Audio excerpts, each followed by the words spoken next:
Muy buenas noches, estamos en tu programa favorito, El Diario de María. Como todos los martes, aquí con nosotros el Padre Teo. Padre, muy buenas noches. Los saludo muy cordialmente a todos. Y bueno, pues bendiciones para todos y nos da mucho gusto tener aquí también con nosotros a Susi Godoy, psicóloga, terapeuta. Susi, buenas noches. Muy buenas noches, Coco. Muy buenas noches a todos los que nos escuchan.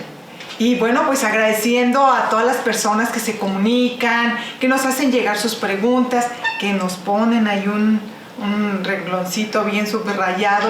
¿Por qué no le hacen mi pregunta al padre? Porque tenemos muchas preguntas en lista, en espera, poco a poquito. Y esto es más interesante también porque te tienes que estar al pendiente de los programas.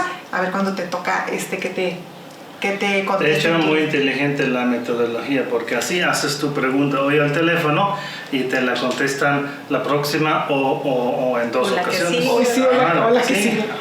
Pero aprendes porque tal vez a lo mejor con las preguntas que otra persona haga, pues dices tú, esta también es muy, muy interesante, ya quedé satisfecha porque yo también tenía esa duda. ¿Sí o no? Sí, igual si tienes muchas preguntas, en las preguntas de otras tantas personas encuentras la respuesta. Así es, y bueno, pues de verdad un abrazo a todas las personas que hacen posible esto. Tanto ustedes que oran para que los programas sigan, aquellas que cooperan, los sacerdotes que están dispuestos a estar evangelizando de esta manera y fortaleciendo día a día nuestra fe con esta evangelización que recibimos. Bien, pues vamos a dar inicio, Padre, con la oración y después. En el nombre del Padre, del Hijo y del Espíritu Santo. Amén. Amén. Santísima Trinidad, en este tiempo ordinario que acaba de comenzar, pedimos la gracia del Espíritu Santo, pedimos la asistencia del Espíritu para que Él ahora tome posesión de nuestras mentes, más allá de lo que nosotros podamos pensar o querer, para que seamos instrumentos aptos para los demás, para este programa de evangelización, que podamos hablar los que dirigimos el programa, Coco, Susi, yo, el Padre Teo, con claridad, con fuerza, sencillez, con humildad, claramente, directamente, al grano, sin perder el tiempo, y que nuestros amigos, los que siguen el programa, tanto en vivo en la radio como luego en YouTube, en diferido, puedan recibir este mensaje con mente abierta, corazón abierto, que este mensaje llegue sin tergiversaciones y caiga en tierra fértil y preparada. Te lo pedimos, Señor, por intercesión de Nuestra Señora María Auxiliadora. Amén. Amén. En el nombre del Padre, del Hijo y del Espíritu Santo. Amén. Amén. Bien, pues martes de preguntas y respuestas. Comenzamos porque si no se nos acaba el tiempo, ¿sí? Sí, rapidísimo. La primera dice: Padre, soy de Colombia, le tengo una pregunta. Cuando venga el Señor Jesús en su segunda venida, ¿qué va a pasar por el purgatorio? Y nosotros, ¿a dónde nos va a mandar si es que ya no va a haber purgatorio? Entonces, esta buena persona está preocupada por su turno de purgatorio. Sí, luego ¿dónde la van a mandar a ella? O sea que ella ya se hizo la idea que va a caer al purgatorio. Bueno, entonces recordemos aquí algunos pilares, puntos fundamentales de la así llamada escatología, la doctrina sobre los últimos tiempos, los últimos eventos, los eventos finales del tiempo. Efectivamente, con el juicio final, el juicio universal, así llamado, termina el tiempo, termina esta creación. El juicio final es el punto final de la historia como la conocemos ahora. Sin embargo, tenemos la menor idea de cuándo será. Ahora la amiga nuestra dice, pues quién sabe si Cristo viene mañana, pues podría ser, porque no sabemos cuándo. Y nadie tiene idea de cuándo viene, porque Él dijo claramente que la gente no sabe. La gente este último día tomará a las personas por sorpresa. Podría ser mañana o podría ser en 20,000 años, pues no sabemos. Si viene mañana, esto no quiere decir que mañana es el juicio final. Porque primero viene Cristo, viene la corte celestial. Antes debe pasar el periodo de los 3 días de oscuridad, lo que narra el libro del Apocalipsis.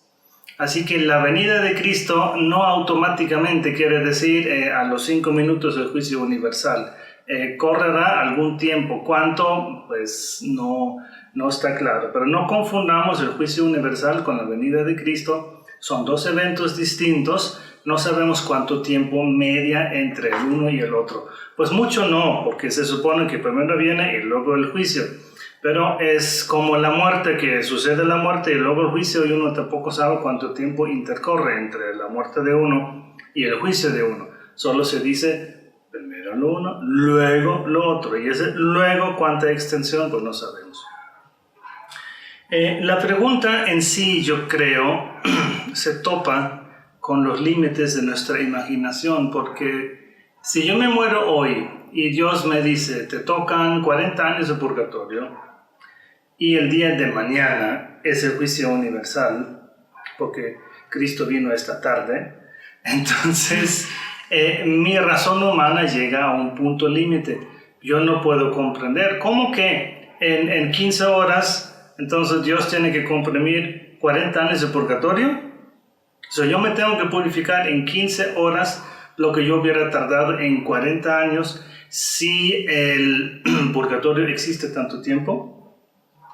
En el fondo, hermanos, estamos llegando al límite de la razón y la respuesta tiene que ser: nosotros no sabemos cómo será el tema del purgatorio para la gente en el purgatorio cuando venga Cristo. Nosotros no lo sabemos, nosotros solo podemos especular. Si Dios es todopoderoso, Él puede perfectamente comprimir este tiempo, 15 horas, 40 años en 15 horas, si Él desea hacerlo. Si yo me muero justo antes y me quedan solo 5 minutos, igual es un misterio, porque humanamente en mi mente no agarra esta idea de cómo es posible si a mí me acaban de dar 35 años de purgatorio y solo quedan 5 horas hasta el juicio final, pues no me entra. Pero nuevamente estamos en un límite de la razón humana, mi razón no entiende esto. Igualmente, recordemos, el juicio final es el final del tiempo como lo conocemos ahora. Y luego sigue, como dice el Apocalipsis, una tierra nueva, cielos nuevos, Dios hará todo nuevo. Igual, pues yo no descarto que Dios dice, mientras yo hago todo nuevo, ustedes que acaban de entrar al purgatorio, espérenme tantito, aguanten, ya el mesero está preparando la comidita, pues espérenme. Entonces, como que obviamente estoy bromeando, pero ustedes entienden lo que quiero decir, que estamos en conceptos límites de la razón humana. Aquí no se aplican los conceptos lógicos de tiempo, de minutos, de horas, como lo conocemos ahora, porque precisamente es el fin del tiempo humano, terrenal, como lo conocemos ahora. Y Dios hace nuevas todas las cosas. ¿Qué cosa significa eso en lo concreto?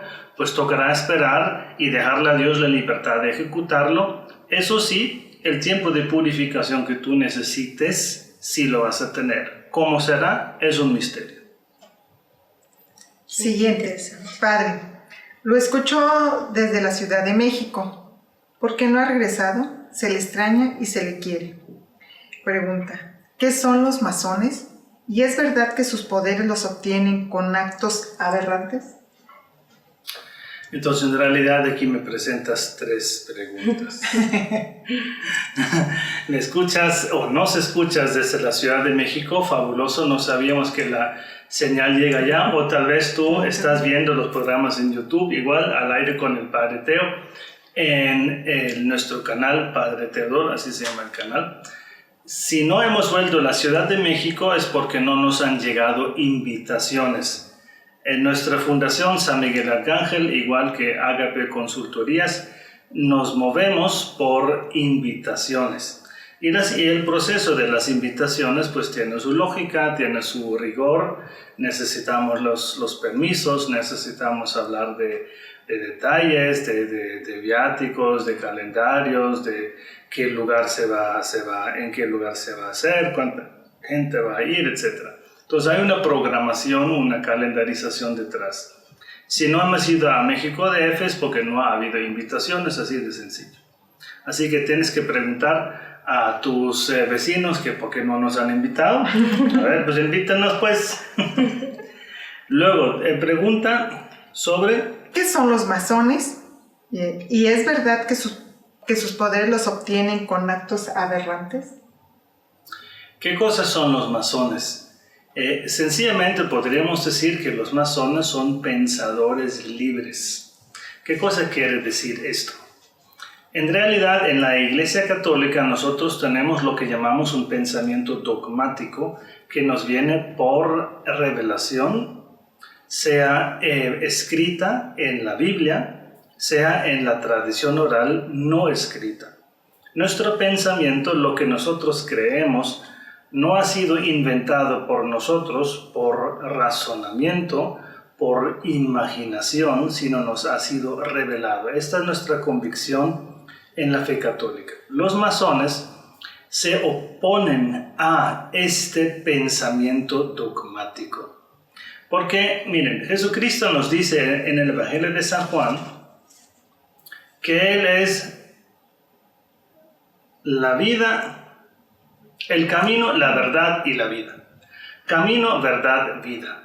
Entonces, si Jesucristo me dice que Él es la verdad, quiere decir que los que no son Jesucristo no son la verdad. Él es la verdad personalizada en persona, y nosotros somos y decimos y actuamos la verdad en la medida en que seguimos a Cristo. Eso es una simple lógica. Jesucristo afirma de sí mismo que Él es la verdad. Los masones niegan esto, porque para los masones Cristo tiene razón, Buda tiene razón, Mahoma tiene razón. Son pensadores libres. Son personas que afirman que no hay una verdad absoluta. Y fíjate en esta afirmación que estoy diciendo. Para los masones no hay una verdad absoluta que es verdad siempre, en todo lugar y en todos los tiempos. Mientras Jesucristo afirma precisamente esto: yo, Jesucristo, soy la verdad. Los masones lo niegan.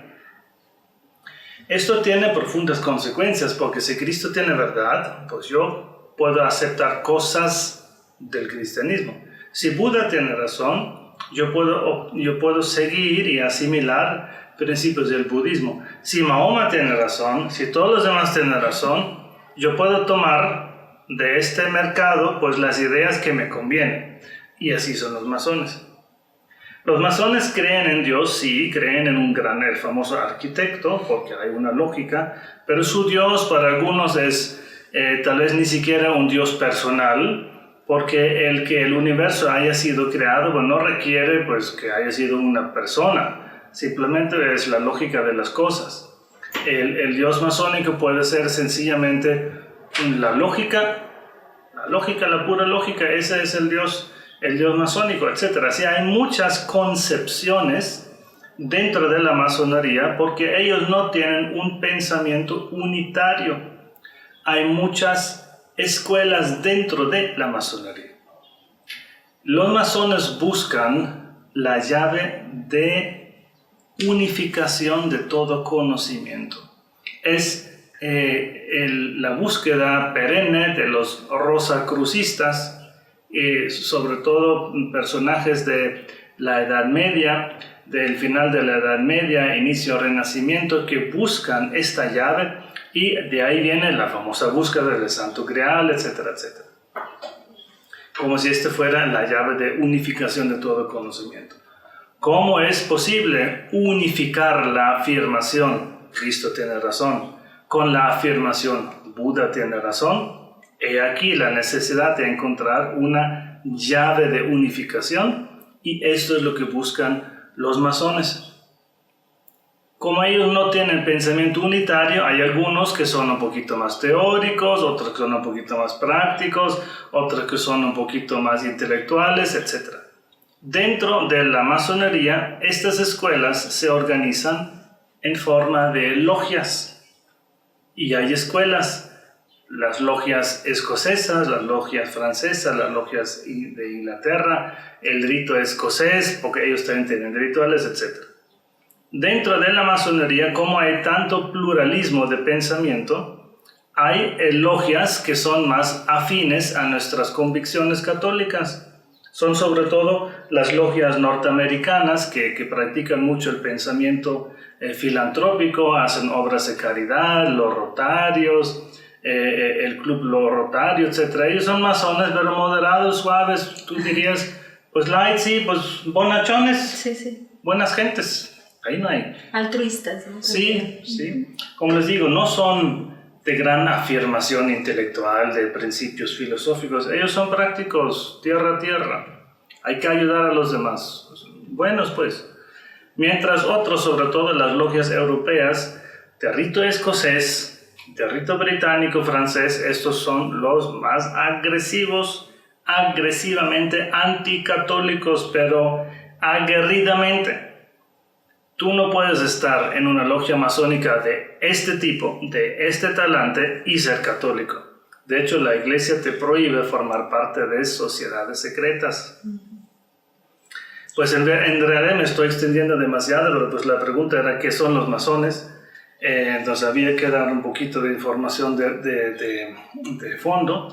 Y ahora el tercer elemento de la pregunta fue si es cierto que ellos obtienen poderes con actos aberrantes. Las logias de rito escocés se organizan en grados. El grado 1, el grado 33, del grado 1 al 33.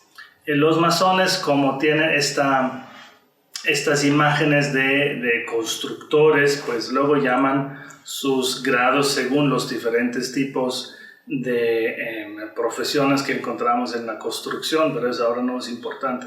Lo importante es que hay grados de iniciación, grados de conocimiento compartido, y conforme uno va subiendo esta escalera de conocimiento, de iniciación, uno recibe más conocimiento.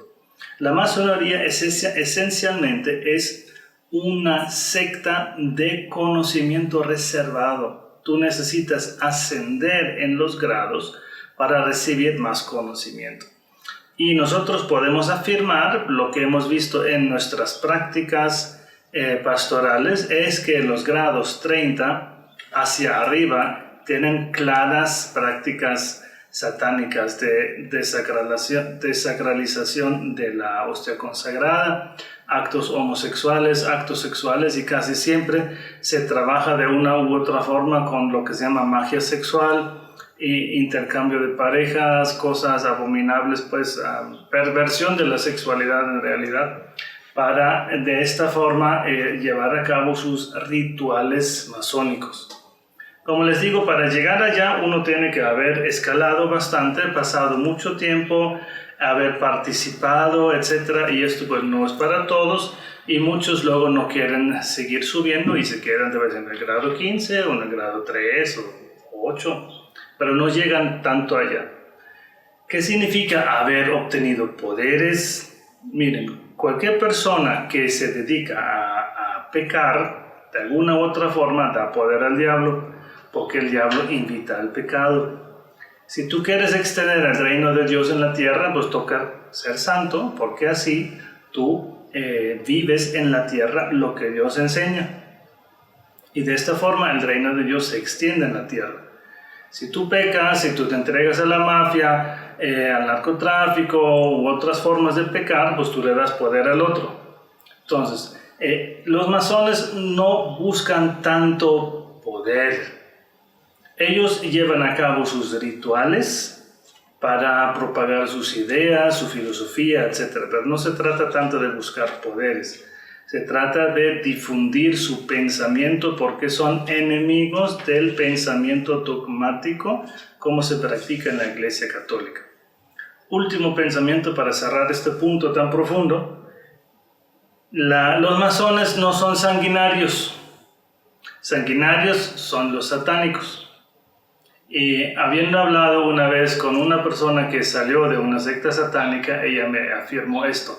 Los masones venían con nosotros, la secta satánica, cuando dentro de sus rituales se exigía algún sacrificio, sea humano, sea animal, alguna cosa sangrienta. No les gusta eso, porque los masones son gente de traje, de corbata, de finoles, de economía. Sí. Los masones no son sanguinarios. Sanguinarios son los satánicos. Entonces venían los satánicos y decían, miren, para llevar a cabo este ritual, para hacer tal o cual cosa, y ahí sí la persona tiene razón, son cosas abominables, pues, claro que sí. En los grados mayores, entendámonos, ¿sí? Venían los masones y pedían a los satánicos que ejecutaran tal o cual sacrificio sanguinario que se requería para sus rituales abominables. Ahí está la respuesta. Bien, tenemos otra pregunta. Dice, cuando hay liberación de una persona, ¿siempre hay sanación física o viceversa? Cuando hay sanación física, ¿hay liberación? A ver, ayúdame Susana con la experiencia. ¿Qué has visto tú en la experiencia de nuestro trabajo en la fundación? Pues que primero hay que quitar la parte dañada, en este caso lo que necesita ser liberado, lo que impide que la persona esté bien mental, emocional y físicamente, y después el Señor puede regalar, aparte de la sanación interior, que es primordial, y de la sanación del alma, pues la sanación física, pero generalmente es extraño que sean una con la otra, o sea, no es obligatorio que haya una con la otra. Y pues bueno, en la palabra de Dios dice que cómo demuestra el Señor que tiene más poder, si perdonándote los pecados o diciendo levántate y camina, ¿no? Y dice, para que veas que tengo poder, levántate y camina, pero primero le perdono sus pecados. Entonces, como primero la sanación interior, la liberación interior, y después esta parte física o manifestación física de lo que ha ocurrido internamente, ¿no? ¿Te acuerdas de la chavita Mariana que llegó en silla de ruedas? Oh, sí. O sea, hay un aspecto físico dañado. Ella no puede caminar, no porque tenga parálisis, no, simplemente por agotamiento total. Ella no llegó al evento de Moreleón que se celebró el sábado antes de Pentecostés. Una chavita de ¿cuántos años? 26 años. De 26 años, ella ha estudiado psicología. Desde el mes de diciembre. En diciembre empezó a manifestar ella manifestaciones violentas en las que ya incluso permanecía en trance de las 5 de la mañana a las 8 de la noche. En trance total, escuchaba campanas y se ponía con manifestaciones violentas. Y después despertaba a 8 de la noche como si nada, tranquila, como si nada hubiera pasado. Hacía su única comida a las 10 de la noche. Permanecía en vigilia hasta las 5 de la mañana, en la que volvía a caer en trance durante el resto del día. No comía, no tomaba ni nada, tenía sus manifestaciones, convulsiones, y bueno, el enemigo se manifestaba de tal manera que ella ya estaba agotada física y espiritualmente. Físicamente estaba demasiado delgada, porque pues con un alimento al día durante 6 meses.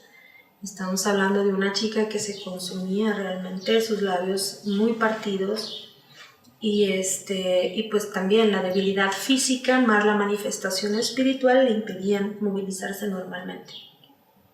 En este caso que pudimos atender justo el sábado antes de Pentecostés, se manifestó al mismo tiempo una liberación de esta infestación fortísima, diríamos un caso de posesión clarísimo, muy fuerte, y se dio a causa de la liberación el fenómeno de la sanación física, porque efectivamente la muchacha que llevaba 3 meses en silla de ruedas, lo primero que hizo cuando salía del trance fue ponerse de pie. Se enderezó, débilmente, pero se enderezó. Débilmente, claro, porque pues, si tú vives 6 meses comiendo una vez al día y tal vez solo un plato de sopa o lo que pues tu cuerpo pueda asimilar por la posesión extrema, realmente muy muy fuerte, tú luego no tienes ni fuerza ni para ponerte de pie ni para caminar. Entonces esto sí nos impresionó, y en este sentido sí le podemos dar la razón a la persona que hace la pregunta. Con la liberación viene también la remoción de las causas que impedían el normal desarrollo de las facultades físicas. La posesión tan fuerte no solo limitaba la capacidad mental, fíjate que se la pasaba en trance, ¿sí? Tanta presencia espiritual negativa, legiones de demonios que son mentes. Imagínate ahora 5,000 mentes que quieren entrar con su pensamiento en tu mente, pues se la pasaba en trance todo el día por este motivo.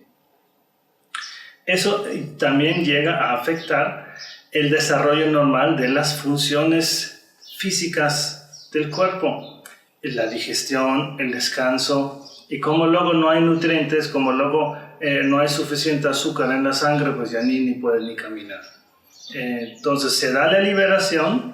Y este ahora fue el inicio. Estoy seguro que ella necesitará un proceso de 2, 3, 4 semanas para recuperar un normal funcionamiento de su digestión, de su capacidad motriz, de su ritmo de sueño. Porque ahora pues, si tú la pasabas en trance, en insomnio, la noche, el día en trance, pues cuando descansabas, sistema nervioso seguramente dañado que se necesita recuperar. Nosotros sabemos lo que nos cuesta cuando viajamos de México a California, son 2 horas de diferencia y pues ahí estas 2 horitas ya nos cuesta el cuerpo dice me faltan. Sí, quiero dormir o ya porque ya nos levantamos y las 2 horas de diferencia cuestan. No te imaginas una persona que en 6 meses no ha dormido gran cosa, sino lo mínimo indispensable para funcionar. Es fácil deducir de esto que si esta persona no hubiera recibido ayuda, pues en otros 6 meses, pues yo creo que ya físicamente ya ahí llega y muere pues por simple agotamiento. El nervioso, físico, es que no aguanta más el cuerpo. Entonces en general nosotros sí podemos afirmar que con la liberación normalmente viene también una sanación a nivel físico, sobre todo si la posesión o la infestación, grado menor, hayan limitado las capacidades físicas del cuerpo. Y esta pregunta casi se va muy relacionada. Si ya se trató a una persona con psicólogos y psiquiatras y ha ido a retiros y continúa con frecuentes trances, ¿qué se puede hacer? Susana Godoy. La persona ya fue con psicólogo y psiquiatra, pero sigue con trances. ¿Qué dice entonces una psicóloga que ha estudiado la fe y que sabe de liberación? ¿Qué consejo nos das? Y luego yo doy mi punto de vista. Bueno, a mí me parece que habrá que verificar la realidad que se ha tratado con el psicólogo y el psiquiatra. No podría opinar desde mi lado terapéutico con mucha certeza porque habría que analizar el caso, saber si la persona ha sido diagnosticada ya con una enfermedad psiquiátrica que esté demeritando en sí las facultades, es decir, una esquizofrenia, pero ya diagnosticada, una bipolaridad, es decir, que la persona está neurológicamente afectada, porque si me dice psiquiatra, ha llevado medicamento. Sí. ¿No? Entonces, ver sus funciones neurológicas, en qué grado están. Si está diagnosticada con alguna de estas patologías, pues podemos saber que hay una disminución de su voluntad de manera total. No es consciente ni totalmente voluntaria en sus acciones y en sus pensamientos si es que hay una enfermedad psiquiátrica de fondo. Esa es una. Otra, analizar bien si la dirección terapéutica con el psicólogo, que es la parte emocional y psicológica, ha sido bien llevada sobre las heridas o la raíz de sus heridas, porque espiritualmente eso es lo que nos interesa. Si la persona no tiene sanada el área de la raíz de sus heridas, las va a seguir manifestando como oportunidades para el demonio en el área espiritual. Por eso trabajamos estas coordinadas las 2 áreas, ¿no? Entonces, haríamos este filtro primero orgánico, que sería la parte psiquiátrica y el diagnóstico psiquiátrico.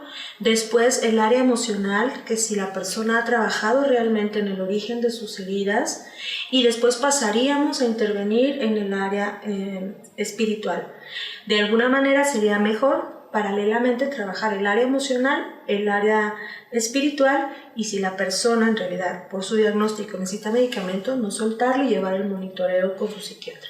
las tres cosas al mismo tiempo. Y esto que acaba de decir Susi es muy importante porque a veces decimos, bueno, ya lo llevé al psiquiatra y le dio medicamento y ya se compuso. Y ya. Esta enfermedad puede ser igual como la diabetes. Tienes que tomar tu medicamento constante y de por vida. Muchas veces sí tienen que tomarlo ya de por vida. Si dejan de tomarlo, vuelven a recaer y a veces las recaídas son muy fuertes. Sí. Y entonces dicen, no es que está poseído, es que ya le están haciendo un mal y no. Entonces tenemos que tener mucho cuidado en esto que acabamos de aprender el día de hoy. Estas terapias van bien relacionadas, ¿verdad? Y pues ahora el padre. Yo quiero añadir dos cosas a lo que dijo Susi. Una cosa sobre el trance y luego sobre los medicamentos psiquiátricos en general. Comienzo con este último punto. Un día leí un artículo de un psiquiatra que informaba sobre cómo se deben tomar medicamentos psiquiátricos. Y a mí se me hizo muy interesante, porque si ahora en este momento tengo una jaqueca, pues me tomo una pastilla y pues ¿cuánto tiempo tarda la pastilla en hacer efecto? Media hora, cuando mucho. Por mucho media hora, exacto. Entonces, si no mejoro en media hora, pues tal vez me tengo que tomar otra o pues el dolor de cabeza no se debe a un fenómeno que se pueda atacar con una pastilla, tal vez estoy deshidratado. Entonces, si estoy deshidratado, pues difícilmente la pastilla me lo quita, o como sea, pues. Pero la pastilla en media hora me hace efecto. La medicina psiquiátrica no funciona así, por la simple razón de que, miren, nosotros queremos atacar con la pastilla, la medicina psiquiátrica, fenómenos de la mente. ¿Cómo se hace esto? Nosotros vamos a tratar de modificar procesos cerebrales y esto, hermanos, es complicadísimo. Lo que la medicina psiquiátrica busca muchas veces es modificar la comunicación de pequeñas corrientes eléctricas en el cerebro. ¿Cómo se hace esto? Es complicadísimo. ¿Qué afirmaba este médico en su artículo? Y yo me quedé asombrado. Tú vas a tomar un mes, 30 días, la medicina psiquiátrica y no vas a dejar de tomar solo la medicina, solo porque ya llevo tomando 10 días y no hubo nada, yo la dejo, no me sirve. Pues el médico decía, son procesos tan complejos que no los vamos a poder modificar con tomando una pastilla 10 días, tómala un mes. Y después del mes regresas con el psiquiatra, le pegas un telefonazo, un whatsappazo, mira doctor, el efecto del medicamento es este. Y así tú le das la oportunidad al psiquiatra, uno, de cambiar la posología, o sea, la cantidad de medicina, porque él dirá, entonces si no hubo efecto, pues dupliquemos el gramaje vas a tomar ahora 2000 gramos. En vez de 1000 gramos de tal medicina. O dice, pues se ve que este medicinamiento no funcionó, cambiemos de producto. Ahora vamos a darte la medicina B en vez de la medicina A. Pero lo importante era perseverar durante un mes, 30 días con el medicamento y luego darle informe al psiquiatra para que él pudiera tomar una decisión sobre la cantidad de medicina que vas a tomar o cambiar de producto. Inciso B en esa primera parte, no quiero tomar la medicina porque me deja como tonto, como somnoliento, como apagado. Hermanos, así es. La medicina psiquiátrica muchas veces induce cierta somnolencia, cierta pesadez, como que ya no es que estoy calibro. ¿Por qué? Porque estamos efectivamente interviniendo en procesos químicos del cerebro y esto es muy delicado.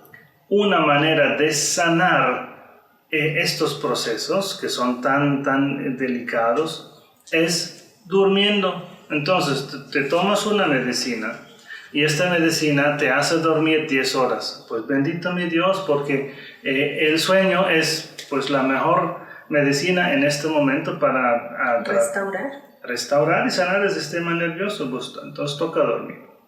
El segundo elemento que quería tocar era el tema del trance, porque no estoy seguro si estamos usando la misma palabra con el mismo significado. ¿Qué cosa será para esta persona el trance? ¿Será que está somnolienta? Porque ahí ya estoy comenzando a dudar, porque el andar somnoliento no es trance.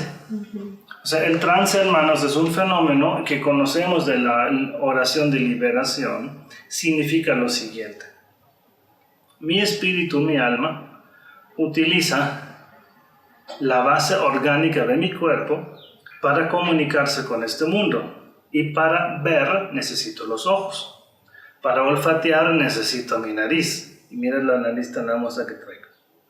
Para escuchar necesito los oídos. ¿Qué cosa sucede en el trance? En el trance, mi espíritu cede el uso de estas facultades, mi rostro, mi oído, mi vista, mi olfato, mi boca, mi voz, cede el uso de esas facultades a otro espíritu, de modo que el famoso poseído que está en trance, a través de él habla un demonio, un brujo, el alma de un difunto, ya no la persona viva que, digamos, está ahora sentada frente a mí. Ahora va a ser un demonio el que habla a través de la boca. ¿Por qué? Porque el espíritu de la persona infestada retrocede, pasa al fondo y cede el uso de las facultades sensoriales externas a otro espíritu, de modo que por la boca de un poseído habla, por ejemplo, un demonio. Esto, hermanos, técnicamente hablando, es un trance, no el andar somnoliento o decir cosas raras. ¿Por qué está somnoliento y dice cosas raras? Que es esquizofrénico, punto. Sí, también, por eso decía yo que había que saber qué diagnóstico, si estaba trabajando con un psiquiatra ya, y lo menciona, es que está siendo diagnosticado con alguna patología psiquiátrica. ¿Cuál es ese diagnóstico? Para saber si las manifestaciones que creemos serán espirituales son propios de la esquizofrenia, de la bipolaridad. La oportunidad que tenemos en este programa es también aclarar términos, nociones, explicaciones, y aunque pues se parece más bien a un examen de teología para mí, pero pues nos da la oportunidad de aclarar estas palabras para que las usemos apropiadamente. El trance no significa andar somnoliento y pues murmurar unas cuantas palabras en su propia barba, de modo que nadie me entienda. Trance significa ceder el uso de las propias facultades sensoriales externas a otro espíritu. Punto. Padre, la siguiente pregunta dice, las personas que están realmente poseídas, ¿cómo viven? Si esto se le llama vivir. ¿Cómo viven? Sí. Bueno, acabamos de explicar o narrar más bien el caso de una muchacha de 26 años que atendimos después del evento en Moroleón, excepcionalmente, porque normalmente yo no recibo personas en los eventos, pero fue excepcional. Y ustedes ya han escuchado cómo vivía esta muchacha. O sea, realmente no fue vida. Sí, claro. Y aquí tenemos que afirmar que son muy, muy limitados estos casos. De hecho, ahorita no tengo conocimiento de cómo esta muchacha llegó a ese grado de posesión. Tal vez tú recuerdes algo de esto, Susi, ¿cómo ella llegó a ese grado de posesión? Ella empezó a manifestar problemas respiratorios, ella es asmática, empezó a ser tratada por una homeópata. En su principio yo creí que la homeopatía la había contaminado, pero al parecer la homeópata es católica. Entonces, como que por allí no fue la cosa. Después empezó la chica a manifestar como letargos, como que se iba, y luego caía en trance, pero en silencio, o sea, nomás no reaccionaba y los ojos se iban hacia atrás. Entonces empezó a tener sofocos, ahogos, y cuando la doctora le mandó a hacer todos los análisis y no era ninguna cosa orgánica, empezó a sospechar de algo espiritual. Directamente no sabemos cómo. Las liberaciones que se fueron haciendo fue una consagración maléfica que le hicieron a la chica a través de una bruja. Bueno, fueron varias, ¿verdad? Al final nos dimos cuenta en el discernimiento, pero fue una consagración. Ya sería hablar un poquito del caso privado, no me gustaría como evidenciarlo muy privado, los detalles, pero fue al origen de una consagración de alguien que no la quiere y que así fue como empezó a manifestarse. Ella personalmente no se involucró como ella, una persona que se hubiera contaminado en algún lugar. Yo pensaba que a través de la homeopatía, pero parece ser que la homeopatía es como muy cuidadosa de estas cosas y fue a través de una consagración. Yo me refería a las causas de este caso de posesión, porque la pregunta iba a cómo viven. Y el estilo de vida de uno, pues puede llevar a la posesión en cuanto mi modo de vivir puede propiciar una posesión, pero no, en este caso se ve que fue por voluntad maligna de una tercera persona. Ese también es posible. La persona me hace el mal, pero aquí vamos, mi estilo de vida tiene consecuencias, esto es importante, y en este caso pues las consecuencias pueden ser nefastísimas. Si yo juego a la Ouija, yo puedo quedar poseído. Si yo participo en círculos espiritistas, si yo me dedico a invocar muertos, si yo me dedico a una cierta superstición espiritista que tiene que ver aquí en México tanto con los difuntos, los muertos, esta rara devoción, extraña devoción a la así llamada Santa Muerte, etc. Tantas cosas realmente nefastas que pueden provocar pues grados de posesión que luego llevan a la persona a disminuir en su capacidad de vivir. ¿Cómo viven estas personas? Muchas veces con mucho sufrimiento, porque luego no encuentran quienes les ayuden. Este caso de Mariana, pues ella pasó 6 meses en este estado hasta que la gracia de Dios la pudo alcanzar a través de la Fundación San Miguel, y eso para ella pues y para toda la familia, que luego lloró y todos lloraron, emocionadísimos porque pues la vieron mejorada, la vieron liberada, la vieron de pie. A mí me conmovió cuando ella sale del trance y le dice a su mamá, ¿dónde estoy?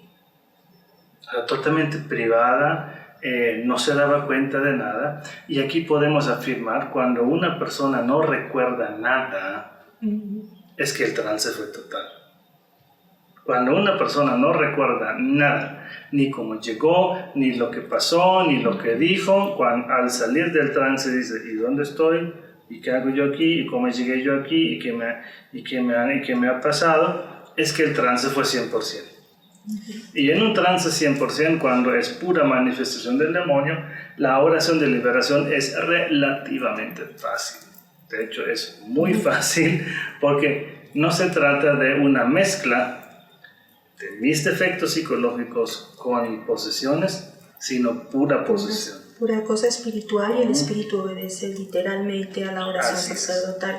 Para mí fue impresionante ver, si pudiera comentar sobre este caso, como cuando en el momento que se ejerce ya la última capa de liberación, porque fue por fases, la chica cae al suelo en descanso y era su rostro. O sea, fue impresionante, es como si se le hubiera quitado algo de encima del rostro que vimos que llegó al rostro que cayó en descanso. Cuando cayó en descanso era ella. O sea, se veía su desgaste humano. Pues es que no sé cómo explicarte, porque hasta las ojeras se le vieron.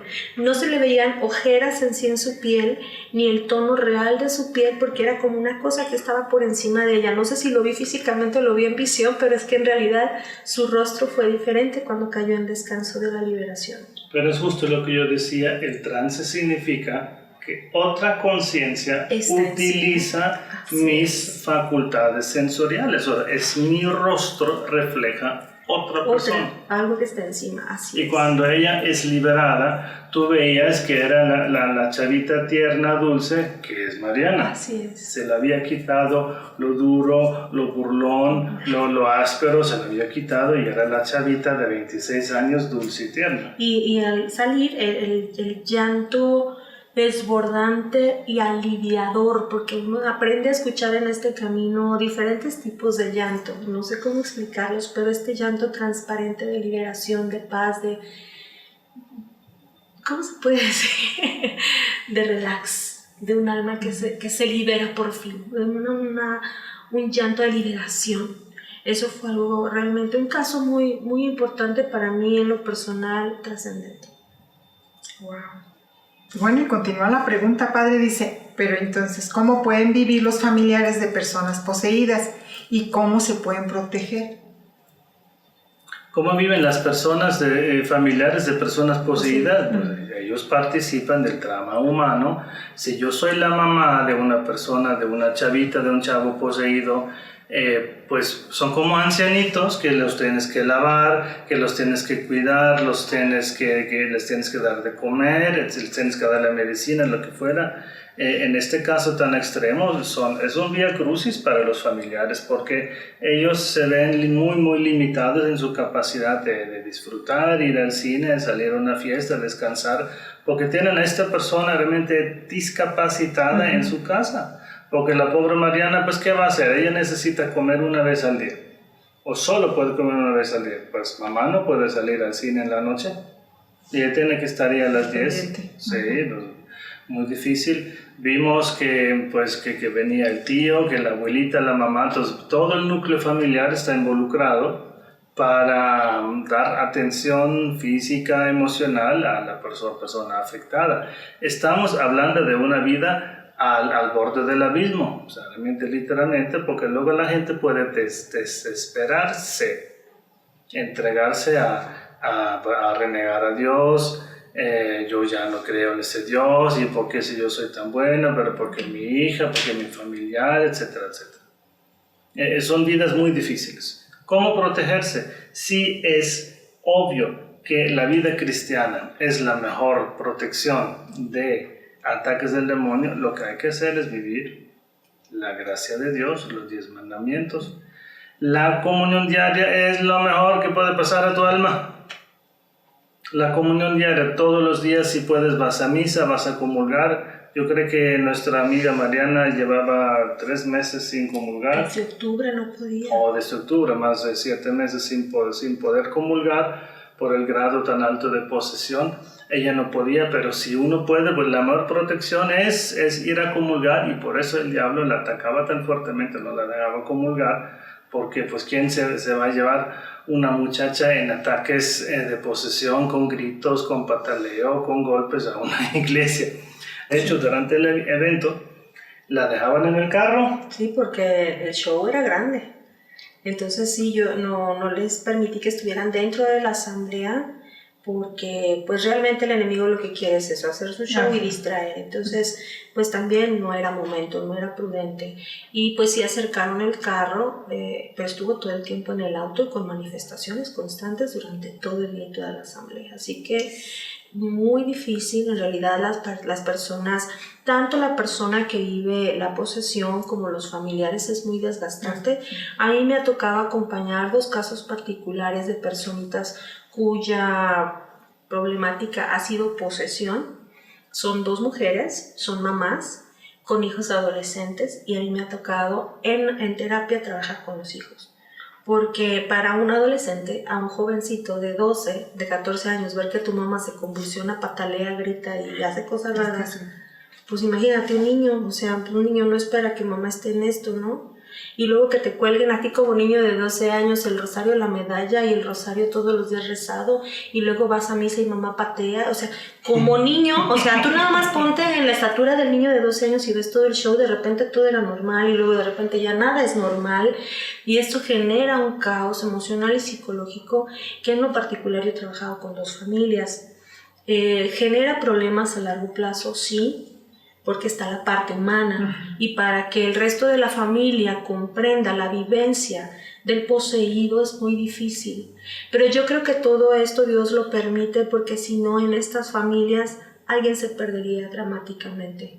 Y Dios ha permitido en estas situaciones, al menos en las que me ha tocado acompañar, que entendamos, Dios permite estos casos para que aprendamos de cómo trabaja el mal y el maligno, y cómo esto es real, ¿no? Y cómo esto afecta la parte humana, no solamente la parte espiritual, y que ejercer la caridad. Quienes podemos o quienes estamos en este ministerio es un acto de caridad, asistir a estas personas, asistir y acompañar a los familiares porque se sienten solos. Es desgastante buscar soluciones y que nadie te escuche, que no te entiendan, o sea, es terrible. De hecho, en terapia lo que uno espera es que te entiendan, que no estás loco, que esto es real, ¿verdad? Es muy difícil para las personas de repente atinarle a alguien que te entiende y te escuche y que te pueda ayudar, ¿no? Claro. Y claro, la familia en general, después de pasar el momento dramático y ya se empieza a vivir la liberación en sus fases, porque también es un proceso para sostener la liberación, hay que acompañar emocionalmente, psicológicamente a la familia, al menos en lo que a mí me ha tocado acompañar en estos dos casos particulares. Y bueno, Susi, pues todavía nos resta de este año otras 4 terapias o 3. No, para Celaya nada más talleres. nos quedan 2. Pues ¿Cómo danos ves? la información para ver quién se anima, porque de verdad esto es muy importante. Si tú no estás en una situación, tú puedes compartir y puedes llevar este mensaje para que alguien asista a estos talleres. Así es, y precisamente como nos hemos dado cuenta en la Fundación San Miguel Arcángel, y por eso estamos apoyando ya como una entidad individual o personal como Agape Consultorías, dar abordaje integral a las personas, ¿no? El área espiritual, el área psicológica, emocional, y casos que no podemos los derivamos porque también tenemos psiquiatras a quienes podemos recargar nuestro trabajo, ¿verdad? Y llevar seguimientos. El próximo taller lo vamos a tener el 11 de julio y vamos a trabajar las adicciones y los apegos, qué hacer para salir de las adicciones. Todos tenemos alguna, por ejemplo, yo soy Susana Godoy y soy adicta al azúcar. Entonces, sí, es algo que uno tiene que aprender a aceptar. No solamente el alcohol, no solamente el tabaco o las drogas son adictivas. Hay muchas cosas y las vamos a conocer en este taller. Y esto es el 11 de julio, en el que el padre por la mañana va a tomar este tema del área teológica espiritual y en la tarde en el taller lo vamos a ver de manera psicológica, emocional. Y también nuestro último tema aquí en Celaya presencial será Sanando mis vínculos o mis relaciones. Esto será el 29 de agosto. Son los últimos 2 temas que vamos a compartir vivencialmente aquí en Celaya, pero esperamos a partir de agosto iniciar nuevamente estos 6 módulos en Salvatierra. ¿Cómo ves, Coco? Oh, wow. Sí, cerquitas de aquí de Celaya. También cerquitas, aquí a casi 1 hora de distancia. Si Dios permite, vamos a iniciar nuevamente estos 6 módulos en Salvatierra. Bueno, pues posteriormente les damos la información, ya que Radio Lobos escucha, precisamente llega a Salvatierra y a todos estos lugares, digamos, ¿cómo se llama? Moroleón, Uriangato, Yuriria, Tarimoro, ya quedan más cerquitas. Muy bien. Bien, padre, pues se nos ha terminado el tiempo, todavía nos queda. Nos quedan 6 minutos. 6 minutos, Susi. 6 minutos, pues Otra bueno, pregunta. hay algunas otras preguntitas, ojalá que podamos resolverlas. Hay una que dice: padre, ¿qué opina de que los obispos alemanes estén chantajeando al Santo Padre sobre los divorciados vueltos a casar, sobre el matrimonio del mismo sexo? Esta es una noticia de la actualidad, entonces uno tiene que haber leído. Yo confieso que no conozco esta noticia porque estoy viviendo en México, así que esta noticia a mí no me ha llegado, no podría decir. Pero es muy fácil, hermanos, a partir de lo que se dio en el documento pontificio Amoris Laetitia, donde se dieron algunas afirmaciones de parte del Santo Padre, pero no muy claras, sobre todo la afirmación en el capítulo 8, que se haga en cada cultura como ven mejor. Esa afirmación significa que ahora en Alemania, básicamente en toda la diócesis, a los divorciados vueltos a casar civilmente, se les da la comunión si el divorciado vuelto a casar quiere. ¿Por qué? Porque los obispos alemanes juzgaron oportuno esto. Aquí en México los obispos dicen que no, luego no falta el cura individual que pues, sin embargo lo hace, lo aconseja. El problema es que en el fondo no hay una voluntad universal de querer afirmar el dogma católico. El dogma, hermano, significa que es una revelación directa de Dios o una afirmación derivada directamente de la revelación de Dios, de modo que no se puede negar. Yo no puedo negar la indisolubilidad del matrimonio porque Cristo la afirmó, o sea, directamente Cristo dijo: lo que Dios ha unido no lo separa el hombre. Y habló en varias ocasiones de casos de separación, etc. Varias veces abordó el tema del matrimonio en el Evangelio. Así que esta cosa no se puede negar porque es dogma. Entre paréntesis, pues igual la existencia del infierno es dogma, y yo sé de obispos que dicen que el infierno es una metáfora, que en realidad no existe, y que todos nos vamos a salvar, etc. Son afirmaciones bien peligrosas, porque recordemos que quien niega el dogma se llama hereje. Quien niega el dogma, y afirma otra cosa es un hereje. Afirmaciones, palabras fuertes, ser hereje, que te digan hereje, pero quien niega que el infierno existe es hereje, así se llama eso técnicamente. Ahora, yo no sé en qué sentido estarían chantajeando al Santo Padre por el tema del matrimonio de personas del mismo sexo. Sabemos que la Iglesia Anglicana ya le falta muy poquito para aceptar el matrimonio homosexual.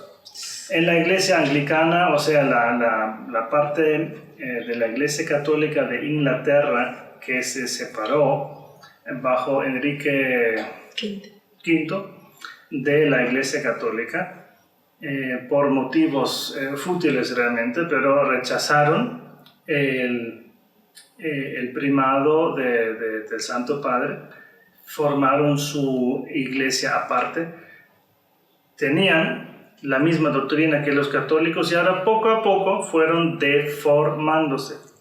Ellos tienen sus reuniones, los obispos y delegados de las diferentes localidades tienen sus reuniones, yo no sé si anuales o quinquenales, yo no sé cómo se organizan en cuanto a tiempo, pero en esas reuniones luego proponen temas de actualidad y temas de doctrina y cada vez se acercan más a el matrimonio homosexual. Ellos ya permiten personas homosexuales como sacerdotes, sacerdotisas, obispos, avispas.